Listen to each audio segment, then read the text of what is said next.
I'm interested in when you're playing, for instance, with Chase and Status. Obviously, with Chase and Status, they spend months in the studio making these drum patterns. Yeah. How do you go about learning them? Because presumably by the time you actually hear them to play live, they're pretty much finished as songs. They are, yeah. Yeah, I mean, working with those guys is amazing. They're amazing at what they do, and they're very specific as to what they want. And it's because, I mean, so when I approached that gig, there were tracks that were playing that, you know, I diligently wrote out all the stuff, going back to reading again. So I wrote everything out and just played it note for note, and it actually worked, you know. And then when I got presented some other tracks, like, you know, a couple of months down the line, I got a little bit complacent. I thought, you know, well, maybe I can just sort of maybe free up a little bit here.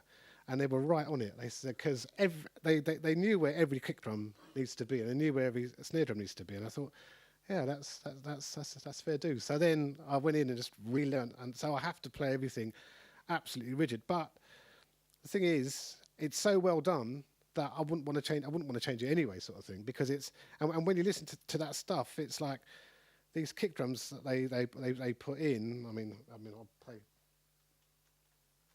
This is just one of their tracks, but it's got, you know.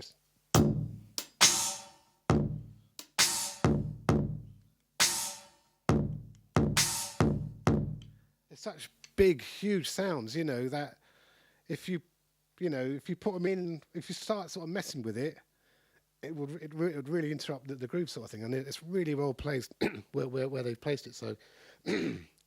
So, yeah, I look at that gig as a big sort of, I don't know, sort of big orchestral score in many ways, because I know what I'm playing exactly at any point in the gig, sort of thing. And I have embellished it with the more top end that sort of work. But really, it's quite a strict gig, because and that's the only way it works, really, because it's very specific about what it is.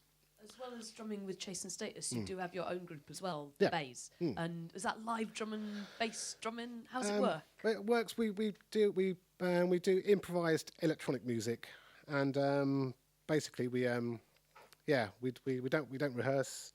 We've been together for about 10 years. In fact, it was in this very same room we did 2 amazing John Peel sessions. John Peel sat in there, and we played out here, and we went out live on air for about 45 minutes on Radio 1. I mean, unheard of these days. I mean, but the most nerve-wracking thing you can ever do, going out to the nation and you haven't got a clue what you're going to play, is pretty much, you know, career suicide. But we did it anyway. And but what's interesting about that is it kind of, when you're faced with that position, it forces you to make decisions, and it's do or die, you know. So you're really just thinking on your feet.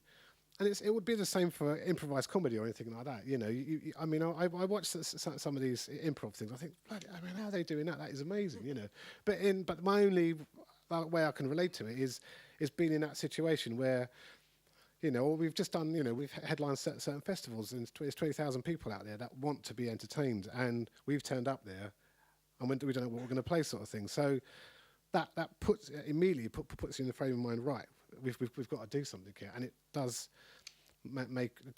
force things to happen, which is kind of, it's really terrifying when you're doing it, but once you've done it and you've achieved it, it's just an amazing sense of satisfaction and relief.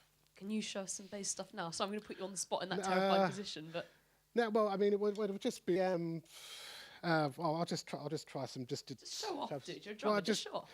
I'll just try some more drum and bass type ideas. One sec.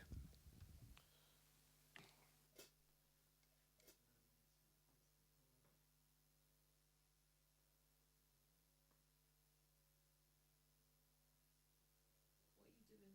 You finding a track on Ableton or?